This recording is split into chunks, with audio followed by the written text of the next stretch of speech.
Hello students. तो आज हम फोटोसिंथेसिस इन हायर प्लांट्स के सेकंड पार्ट की चर्चा करना चाह रहे हैं और ये सेकंड पार्ट की चर्चा एक इंटरवल के बाद कर रहे हैं। उसका भी रीज़न आपको बता दें कि जैसा कि जानते हैं समय मिल नहीं पा रहा है, क्लास स्टार्ट हो गया और वैसे भी क्लास में ये सभी चीज़ें बहुत ही सिंपल वे में आसानी से बता दी गई। किन्हीं कारणों से हो सकता है कि क्लास में कुछ लोग ना रह पाए हों या हो सकता है उस समय ना ध्यान दे पाए हों। कई बार ये बात आई कि सेकंड पार्ट। तो आज कई लोगों के सुनने के बाद भी और फिर अब आयुष का भी नाम लेना चाहेंगे, उन्होंने कहा वो 2-3 बार ही कह चुके आवाज़ का मंच देख करके, तो आज हम सेकंड पार्ट की चर्चा कर रहे हैं। रही बात ये कि ये एनसीईआरटी के ही सीक्वेंस में इसलिए बता रहे हैं, आपके पास ये बेसिक बुक है और ये अगर आप समझ जाते हैं तो समझ तो जाएंगे यहाँ के लिए, इस एग्ज़ाम के लिए। यही नहीं, नीट में भी जो क्वेश्चंस आते हैं वो भी यहाँ से सॉल्व हो जाते हैं। बात ये है कि सीबीएसई में एक केवल दिक्कत है, एनसीईआरटी की जो बुक्स हैं वो गागर में सागर है। कम में इतना ज़्यादा कह दिया जाता है कि कभी कभी वही बात बच्चों के समझ में नहीं आती है। इसमें कम नहीं है, लेकिन इतना कम करके, कम वर्ड्स में, कम सेंटेंस में लिख दिया गया बिना एक्सप्लेन के, को समझना थोड़ा सा कठिन होता है। अगर आप इसको समझ जाएं तो कोई दिक्कत नहीं है। इसलिए हम बुक की ही हेल्प से आपको इसमें जो चीज़ें हैं, कुछ लोगों ने बताया कि बुक आप बताते हैं समझ गए, लेकिन बुका वाला नहीं समझ पा रहे हैं, तो बुक को ही पढ़ते हुए आपको बताते हैं। खैर यही हमने थोड़ा सा ध्यान दिया, इसके पहले भी जो बताया उसको हम फिर अगर कहेंगे तो रिवीजन में, शार्ट में फिर से पूरा हमने तो एक ही लेक्चर में इजीली आप समझ सकते हैं। बेसिक कॉन्सेप्ट, डिटेल के तो खैर जानना है। तो चलिए आते हैं। तो इसके पहले शायद चर्चा हम जहाँ तक किए थे उसको देखते हैं, कौन पार्ट इसमें हो चुका है। क्लोरोप्लास्ट की स्ट्रक्चर आप जान गए, हाँ ये यहाँ से आते हैं ये पार्ट। तो how many types of pigments are involve in photosynthesis. Photosynthesis में कितने टाइप के पिगमेंट्स इन्वॉल्व होते हैं। कितने टाइप की बात कर रहे हैं तो कोई लोगों के दिमाग में आ सकता है कि आप जानते रहे कि फोटोसिंथेसिस में क्लोरोफिल हेल्प करता है। क्लोरोफिल क्या है? एक पिगमेंट है जो क्लोरोप्लास्ट में होता है। लेकिन क्लोरोफिल के अलावा और भी पिगमेंट्स इन्वॉल्व होते हैं। वो कौन से पिगमेंट्स हैं, इसकी जानकारी कैसे हुई और क्या इनका रोल है, इसी को हम जानते हैं। तो चलिए स्टार्ट करते हैं यहाँ से। Looking at plants, have you ever wondered why and how there are so many shades of green in their leaves? Even in the same plant we can look for an answer to this question by trying to separate the leaf pigments of any green plant through paper chromatography। तो कहने का मतलब ये है कि अलग अलग plants के लीफ में आप देखते हैं कुछ कलर डिफरेंट होते हैं, और यही नहीं, एक ही प्लांट की लीफ सेम कलर में अपीयरेंस कंप्लीटली सिमिलर नहीं होता, या यही नहीं, एक ही लीफ के टोटल पार्ट को अगर आप देखेंगे तो उसका कलर हर जगह सेम नहीं होता है। तो ये जो डिफरेंट कलर्स दिख रहे हैं एक ही लीफ में या अलग अलग प्लांट में, उसका क्या रीज़न है, तो उसको अगर समझें तो ये बात क्लियर हो पाई एक टेक्निक से, जिसे कहते हैं क्रोमेटोग्राफिक सेपरेशन। तो क्रोमेटोग्राफिक सेपरेशन एक मेथड है जिससे हम लीफ में जो पिगमेंट्स हैं उनको अलग अलग कर सकते हैं, उसको आइडेंटिफाई किया गया। तो जो ये क्रोमेटोग्राफी, पेपर क्रोमेटोग्राफी टेक्निक से जो जाना गया, उससे ये पता चल चुका है कि the colour of leaves that we show is not due to single pigment but due to 4 pigment। ये 4 पिगमेंट्स की वजह से है। What are these 4 pigment? Chlorophyll A, chlorophyll B, xanthophyll, carotenoids. तो ये आपने जान लिया कि 4 पिगमेंट क्या हैं।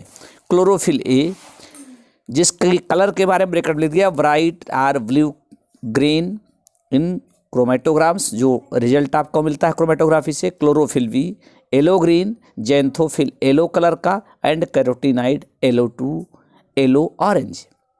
तो ये जो डिफरेंट कलर हैं डिफरेंट पिगमेंट के, अब इन्हीं का क्या रेशियो होता है, किसकी क्वांटिटी ज़्यादा है किसकी क्वांटिटी कम है, उसी का रिस्पांस अलग अलग कलर के आउटलुक में मिलता है। चूँकि इनके कलर डिफरेंट है, जैसे आप सिंपली जानते हैं, जो लोअर क्लास के आर्ट की पढ़ाई में भी आप जान चुके हैं, अगर ये कलर मान मिला दी जाती है कलर हो जाता है। तो यहाँ पर डायरेक्ट मिक्सचर तो नहीं हो रहा है, लेकिन उनका जो अपीयरेंस होता है, अलग अलग पिगमेंट्स का अलग अलग रेशियो होता है, उसी की वजह से अलग अलग लीफ के कलर अलग हैं, या एक ही लीफ में डिफरेंट शेड्स दिखते हैं, क्योंकि सबके अपने अलग कलर हैं, किसका क्या रेशियो होगा वही अल्टीमेट दिखता है। चलिए आगे बढ़ते हैं। Let us now see what roles various pigment play in the photosynthesis. कई बार पिगमेंट हमने वर्डवाज किया, पिगमेंट पहले जान लीजिए। Pigments are the green materials or substances which are generally present in the chloroplast or other type of plastids. जो chloroplast में या अलग प्लास्टिड में पाए जाते हैं, उन्हीं की वजह से प्लांट के लीफ का या डिफरेंट पार्ट का कलर इसी की वजह से होता है कि कौन सा उसमें कलर क्रिएटिंग मटेरियल है, और ये कलर क्रिएटिंग यही मटेरियल्स जो हैं वो पिगमेंट होते हैं। जैसे एक एग्जांपल है, क्लोरोफिल एक पिगमेंट है जो ग्रीन कलर का होता है, इसे क्लोरोफिल कहते हैं। तो और भी नाम आपने जान लिया कि क्लोरोफिल ABCD तो होते ही हैं, एल्गी में डिटेल में आपने जाना है कि कौन कौन है, केवल क्लोरोफिल का ही आपने ABCD फार्म दिया। तो यहाँ पर हमारा स्पेशल जो फोकस है उन पिगमेंट्स है जो फोटोसिंथेसिस के लिए इम्पॉर्टेंट है। तो ये 4 पिगमेंट्स हैं, chlorophyll A, chlorophyll B, xanthophyll and carotenoids. These are mentioned here with their respective colours. Let us now see what roles various pigments play in the photosynthesis. Photosynthesis में क्या अलग अलग रोल है उसको जानते हैं। तो pigments are substances that have an ability to absorb the light। Specially इनका रोल क्या है, ये कैपेबल होते हैं लाइट को एब्जॉर्ब करने में। Different pigments are responsible for absorbing the light and they have different ability to absorb the light regarding their wavelength.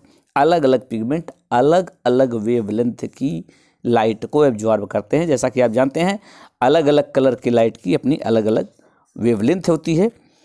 अब आइए, can you guess which is the most abundant plant pigment in the world. लेटेस्ट तो आप देखेंगे कौन सा pigment ज़्यादा पाया जाता है, खास करके प्लांट किंगडम में देखेंगे तो प्लांट की जब बात आती है तो हरियाली सी बात आती है, तो हरियाली की बात आती है तो मान लीजिए क्लोरोफिल होता है। Let us study the graph showing the ability of chlorophyll A pigment to absorb lights of different wavelength। Figure 13.3a, बगल से आप इसको कोरिलेट कर सकते हैं और बुक से भी आप समझ सकते हैं। बात हम बता ही दे रहे हैं, फिर से उसको स्टडी कीजिएगा, अलग अलग की चर्चा हम नहीं कर रहे हैं। Of course you familiar with the wavelength of the visual spectrum of light as well as VIBGYOR. अब ये लाइट का वेवलेंथ क्या होता है, अलग अलग कलर की लाइट का वेवलेंथ कितना होता है, उसको जानने के लिए आप फिजिक्स में भी एक सिंपल चीज़ जान चुके हैं। ये वर्ड आपके सामने आया होगा, विबग्योर। विबग्योर में ये जो लेटर्स यूज हुए हैं, एक एक कलर के फर्स्ट लेटर को यूज किया गया है। V for violet, I for indigo, V for blue, G for green, Y for yellow, O for orange and R for red. जैसे हम कहते हैं सनलाइट को प्रिज्म से जब आप उसको आप डिफ्रेंशिएट करके देखते हैं तो कहते हैं सनलाइट में 7 कलर है। एक्चुअली 7 कलर ही नहीं है, 7 कलर से ज़्यादा है।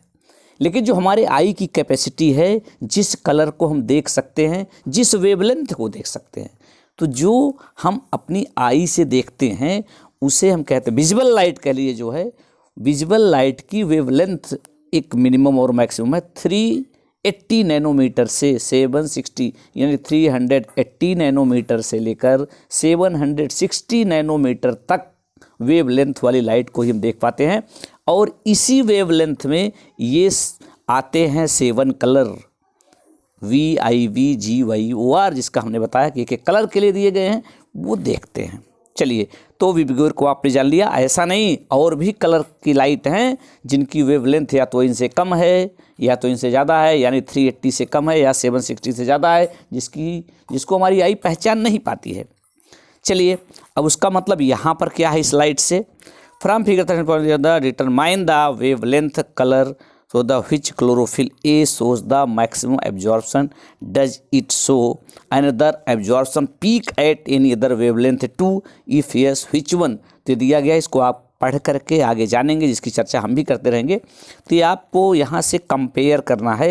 एक ये जो चार्ट दिया गया है, देखिए इस चार्ट में दिखाने का प्रयास किया गया है कि chlorophyll b, carotenoids and chlorophyll a, इनका जो कलर है उसी कलर से इस ग्राफ में शो किया गया है। अब इस कौन सा पिगमेंट यानी क्लोरोफिल बी किस वेवलेंथ की लाइट को एब्जॉर्ब करता है, कैरोटीनाइड्स किस वेवलेंथ को एब्जॉर्ब करता है, क्लोरोफिल किस वेवलेंथ की लाइट को एब्जॉर्ब करता है और किस रेशियो में। तो इस ग्राफ में दिखाया गया है, यहाँ पर देखें, absorption of light by chlorophyll pigments. तो ये पिगमेंट्स जो होते हैं किस वेवलेंथ की लाइट को एब्जॉर्ब करते हैं, और यहाँ पर अलग अलग नीचे वाले फिगर से आप कंपेयर करेंगे, दिखाया गया है वेवलेंथ ऑफ लाइट। तो चलिए ज़रा उससे कोरिलेट कर दीजिए वेवलेंथ ऑफ लाइट।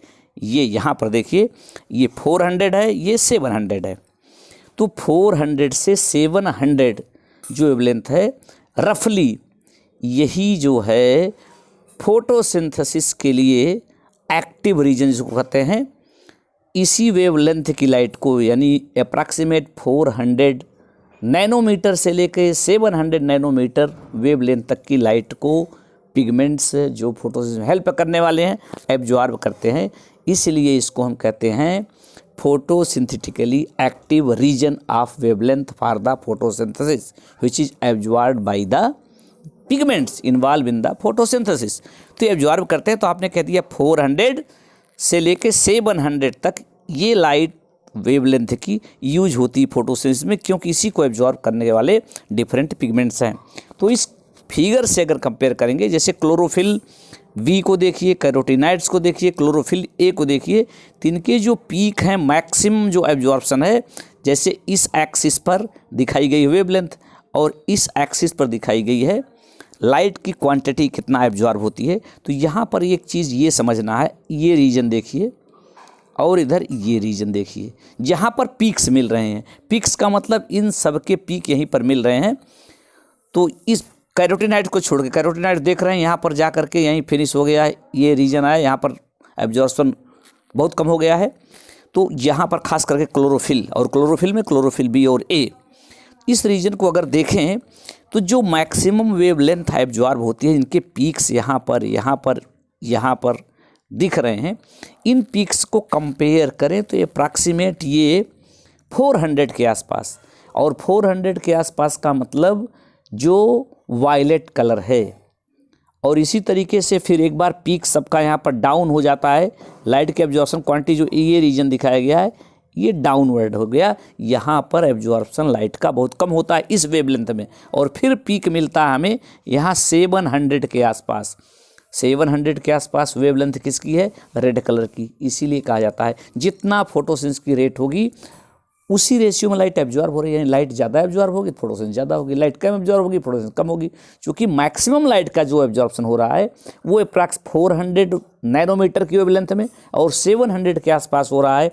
इसीलिए रेड और ब्लू कलर की लाइट में फोटोसिंथेसिस अदर कलर की कंपैरिजन में ज़्यादा होता है। तो हम ये समझाने का प्रयास किए कि अलग अलग कलर की लाइट में फोटोसिंथेसिस कैसे अफेक्टेड होती है और क्यों होती है और वो कौन सी वेवलेंथ है। वैसे अलग अलग कलर की अपनी वेवलेंथ है, जो आपके काम की चीज़ नहीं है। जानना चाहते हैं तो रफली उसको हम कह दें, वायलेट की जो रेंज है ये वेवलेंथ 380 टू 430 नैनोमीटर, ऐसे इंडिगो के लिए 430 से 470 तक, ब्लू के लिए 470 से 500 नैनोमीटर, ग्रीन के लिए 500 से 580 नैनोमीटर, 580 टू 600 नैनोमीटर येलो की है, ऑरेंज की 600 से 650 नैनोमीटर, ऐसे रेड की 650 टू 760 नैनोमीटर। ये वेवलेंथ अलग अलग कलर के लाइट की होती है। तो जो आपने देखा कि इस रीजन में, और ये जो बात आप जान गए, इससे ये तीनों ग्राफ को इजीली आप समझ सकते हैं। चलिए अब आगे आते हैं, जो कहानी कही गई होगी उसको कैसे आप समझते हैं, ये सारी बात क्लियर कर लीजिएगा। आप अक्सर ऐसा करते हैं कि वीडियो कुछ दूर देखने के बाद देखना शुरू करते हैं, आप उसकी स्पीड में जा करके सेट कर लीजिए, जल्दी जल्दी सुन लीजिए। तो उसमें जो काम की चीज़ें हों, वैसे तो बिना काम कुछ नहीं कहा जाता, लेकिन कुछ कनेक्टिंग वर्ड्स या भूमिका बनाने में जो समय लगता है तो वो ज़्यादा नहीं होता है, लेकिन 1 मिनट नहीं लगता, आधा मिनट नहीं लगता इस कहानी में। इसलिए आप स्पीड को बढ़ा करके जो आपका काम लगे उसको बाद में देखिए, लेकिन पूरा देखने का प्रयास किया करिए, क्योंकि आगे वाली बात पीछे से जुड़ी होती है तो बात समझ में नहीं आती है। चलिए आगे बढ़ते हैं।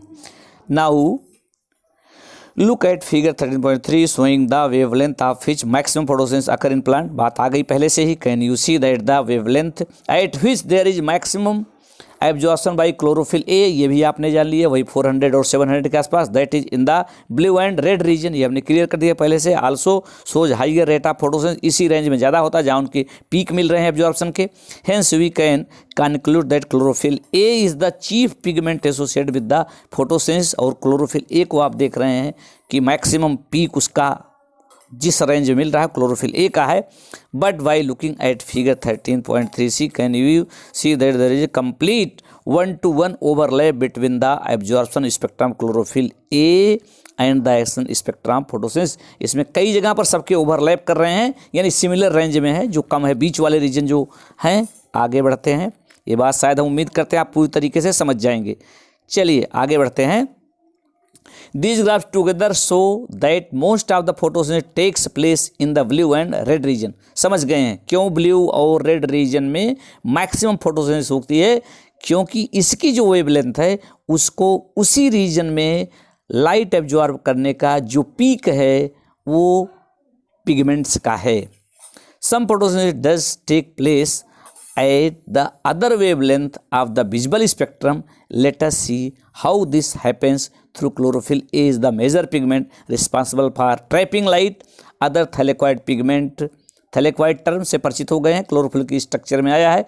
ग्रैना में लाइट रिएक्शन होती है, ग्रैना एक सिक्के के ढेर जैसी दिखती है, बहुत से जैसे सिक्के हों, एक एक को जो स्ट्रक्चर यानी सिक्के जैसा है उसी को थैलेक्वाइड कहते हैं, और इसी में पिगमेंट्स होते हैं like chlorophyll b, xanthophylls and carotenoids which are called accessory pigment also absorb light and transfer the energy to chlorophyll a. तो ध्यान देना है, जिन पिगमेंट्स की बात आई है क्लोरोफिल ए के साथ जो नाम दिए गए हैं like chlorophyll b, xanthophyll, carotenoids, these are called accessory pigment. आगे चर्चा करेंगे फोटो सिस्टम में कि एक फोटो सिस्टम जो होता है पिगमेंट्स का ग्रुप होता है, और उस पिगमेंट्स के ग्रुप को जिसको हम फोटो सिस्टम कह रहे हैं उसमें दो नाम लेंगे, एक को कहेंगे एसेसरी पिगमेंट, एक को कहेंगे एंटीना। तो एंटीना उसमें क्लोरोफिल सेंटर मालिक्यूल क्लोरोफिल ये हो जाएगा, और अदर जो मालिक्यूल उसके साथ एसोसिएट होते हैं वो एसेसरी पिगमेंट होते हैं। Means photosystem is equal to centre plus antenna are accessory pigment. चलिए आगे चलते हैं बात। Pigments also absorb light and transfer them to chlorophyll a. Indeed they not only enable a wide range of wavelength of incoming light to utilise but also photosynthesis but also protect chlorophyll a from photo oxidation. इसका मतलब जरा समझ लीजिए कि ये जो कहा गया कि क्लोरोफिल ए मेन तो है, लेकिन उसके साथ जो और पिगमेंट्स हैं, एसेसरी पिगमेंट्स हैं, वो लाइट एनर्जी को एब्जॉर्ब करके क्लोरोफिल ए को देते हैं। रिएक्शन मेन क्लोरोफिल ए में होना है, क्लोरोफिल ए के जरिए होना है, लेकिन और जो हैं उनका काम केवल लाइट को एब्जॉर्ब करना ही नहीं है, एब्जॉर्ब करें और क्लोरोफिल को ट्रांसफ़र कर दें क्लोरोफिल ए को। इसके अलावा they also protect chlorophyll a from photo oxidation.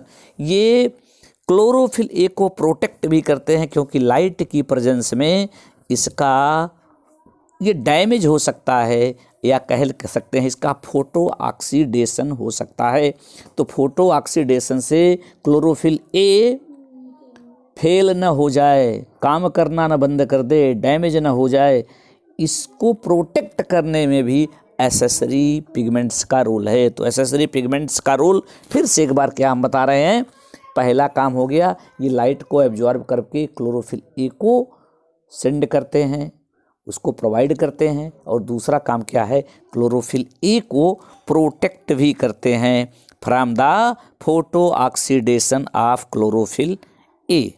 Let us move ahead. What is light reaction? पहले भी चर्चा आ चुकी है कि फोटोसिंथेसिस एक कॉम्प्लेक्स बायोलॉजिकल रिएक्शन है जो कई स्टेप में कंप्लीट होती है, जिसको दो मेजर कैटेगरी में डिवाइड किया गया था, light reaction, dark reaction. Light reaction grana में होती है, डार्क रिएक्शन स्ट्रोमा में होती है। लाइट रिएक्शन के जितने स्टेप्स होते हैं उनके लिए लाइट प्रेजेंस मस्ट है, इसलिए लाइट रिएक्शन कहा गया। और डिस्कवर करने वाले साइंटिस्ट के नाम पर इसे हिल रिएक्शन भी कहते हैं। लाइट रिएक्शन मीन्स हिल रिएक्शन। और इसके अलावा डार्क रिएक्शन जो है, इसमें क्या क्या होता है बहुत लोगों ने बताया, लेकिन जो मेन साइंटिस्ट थे डिस्कवर करने के बेस पर इसको ब्लैकमैन रिएक्शन भी कहते हैं। फोटोसिंथेसिस के दो मेन पार्ट लाइट रिएक्शन और डार्क रिएक्शन को एक अदर नाम से जाना जाता है। लाइट रिएक्शन को हिल रिएक्शन भी कहते हैं, डार्क रिएक्शन को ब्लैकमैन रिएक्शन भी कहते हैं। लाइट रिएक्शन ग्रैना में होती है, डार्क रिएक्शन स्ट्रोमा में होती है। चलिए अब आगे लाइट रिएक्शन में कौन से स्टेप्स होते हैं, क्या मेजर चीज़ें हैं, उनकी बात करते हैं, क्या क्या होना है। चलिए आते हैं यहाँ। What is light reaction? Light reaction are the photochemical phase. इसको दो पार्ट में डिवाइड किया गया है। लाइट के प्रेजेंस में जो लाइट रिएक्शन उसे फोटो केमिकल फेज कहते हैं, और जो दूसरा है डार्क रिएक्शन को बायोसिंथेटिक फेज भी कहते हैं, क्योंकि इसमें जो होता है एक्चुअल जो सिंथेसिस जो पर्पज है कार्बोहाइड्रेट बनाने का, फोटोसिंथेसिस में फूड बनाने का, वहाँ पर होता है, इसलिए उसको बायोसिंथेटिक फेज कहते हैं, इसे फोटोकेमिकल फेज कहते हैं। चलिए आगे बढ़ते हैं। Include light absorption, water splitting. अब लाइट एब्जॉर्प्शन कैसे कैसे इसके स्टेप्स होते हैं उसकी चर्चा तो करेंगे, लेकिन पहले सिंपली जान लीजिए लाइट रिएक्शन में होता क्या है।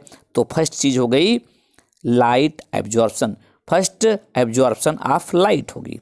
सेकंड चीज़ ये एब्जॉर्प्शन ऑफ लाइट, वाटर की स्प्लिटिंग या ब्रेकडाउन होगा, ऑक्सीजन रिलीज होती है, and the formation of high energy chemical intermediates ATP and NADH। तो फिर से जान लीजिए, शार्ट समरी आ गई। कैसे होगा इसकी बात बाद में आगे अभी हम करते हैं, लेकिन अभी आ गया कि लाइट रिएक्शन में कौन से स्टेप्स होंगे, means photochemical phase includes what phases, what steps. First absorption of light, formation of ATP and NADPH, ये जान लीजिए। लाइट एब्जॉर्ब की जाएगी, ATP का फॉर्मेशन होगा, जिसको आगे चल के अभी हम फोटोफॉस्फोरिलेशन कहेंगे। फोटोफॉस्फोरिलेशन साइक्लिक हो सकता है, नॉन साइक्लिक हो सकता है, तो ATP बनेगा एंड NADPH बनेगा। और इसी लाइट रिएक्शन में ही वाटर का ब्रेकडाउन होता है, जिसको हम फोटोलिसिस ऑफ वाटर कहेंगे। तो ये प्रोसेस हो गया लाइट रिएक्शन का। क्या क्या बताया भैया, फिर से जरा ध्यान दे लीजिए। लाइट रिएक्शन में absorption of light, splitting of water, release of oxygen and formation of ATP and NADPH। तो ये स्टेप जानते रहेंगे तो इसी को आपको जानना रहता है, इसको दिमाग पहले बैठा लीजिए। चलिए अब कैसे होगा, क्या इसमें पार्टिसिपेट करेंगे, किनका रोल होता है, स्टेप्स कैसे हो जाते हैं। तो आगे बढ़ते हैं। सेलुलर प्रोटीन कॉम्प्लेक्सेस भी इसमें हेल्प करते हैं। The pigment are organise into two discrete photochemical light harvesting complexes.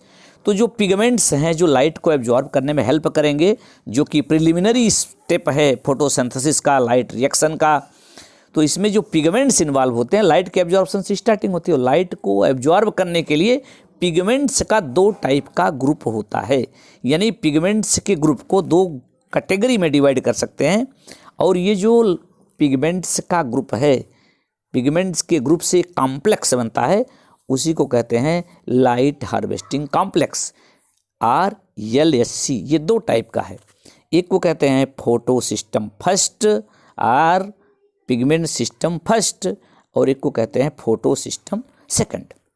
यहाँ पर एक चीज़ याद दिलाते चलें, फोटो सिस्टम फर्स्ट और फोटो सिस्टम सेकंड जो है, ये रिएक्शन में क्या रोल है, फोटोसिंथेसिस में जो इनका इन्वॉल्वमेंट है, ये इसके सीक्वेंस में नाम नहीं दिया गया है। आगे जब पाथ पढ़ेंगे, ये इलेक्ट्रॉन के ट्रांसपोर्ट से रिलेटेड है। एक्चुअली इलेक्ट्रॉन कैसे मूव करता है, इसको इलेक्ट्रॉन ट्रांसपोर्ट चेन में जानेंगे, लेकिन अभी जान लीजिए वास्तव में जो डिस्कवर हुआ था पहले वो फोटो सिस्टम डिस्कवर हुआ जिसकी ज़रूरत फोटोसिंथेसिस बाद में आती है, लेकिन चूंकि वो पहले डिस्कवर हो गया इसलिए उसका नाम फोटो सिस्टम फर्स्ट कहा गया है। तो डिस्कवरी के बेस पर फोटो सिस्टम फर्स्ट है और फोटो सिस्टम सेकंड नाम दिया गया। लेकिन काम कब आता है? वर्क के बेस पर फोटो सिस्टम सेकंड का काम पहले आएगा, फोटो सिस्टम फर्स्ट का काम बाद में आएगा। इसको हम आगे देखते हैं। And not in the sequence of which they function during the light reaction, the LSC are made up of hundreds of pigments molecule bound to proteins। ये pigment system light harvesting system बना कैसे? बहुत से pigment से बना है जो protein bounded होते हैं। The LSC are made up of 100 of pigment molecule bound the protein. Each photosystem has all the pigments. एक फोटो सिस्टम में जितने पिगमेंट की चर्चा आई है वो सभी हैं pigment except one molecule of chlorophyll a. एक क्लोरोफिल ए मॉलिक्यूल को छोड़ करके forming a light harvesting system also called antenna. These pigments help to make photosynthesis more efficient by absorbing different wavelength of light. The single chlorophyll A molecule form the reaction center.